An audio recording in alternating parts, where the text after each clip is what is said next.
Hey guys, আজকে তোমাদেরকে আমি ভিমের বোতলটা দিয়ে একটি ফুলদানি বানানো দেখাবো। প্রথমেই এটা কেটে নিয়েছি, দেন সুন্দর করে ইস্ত্রি দিয়ে হাতে যাতে না লাগে ওইভাবে একটু উপর থেকে প্রেস করে নিয়েছি, যাতে জিনিসটা একটু ফিনিশিং ভালো হয়।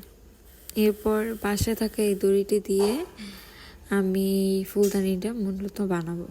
গ্লু দিয়ে ভালো করে আগে উপরে দিয়ে নিলাম, পুরোটা রশি লাগিয়ে নিব বোতলের গায়ে।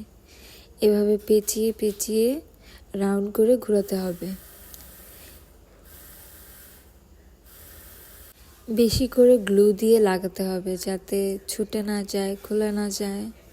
এই তো রশিটি ভালোভাবে পেঁচিয়ে নিলাম।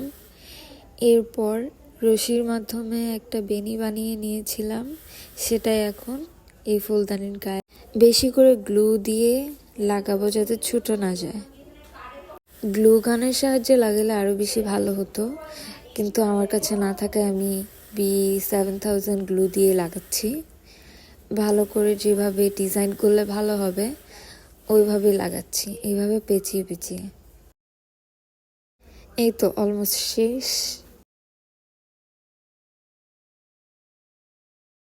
এভাবেই খুবই সহজে রশির মাধ্যমে স্টাইলিশ একটি ফুলদানি বানিয়ে নিলাম।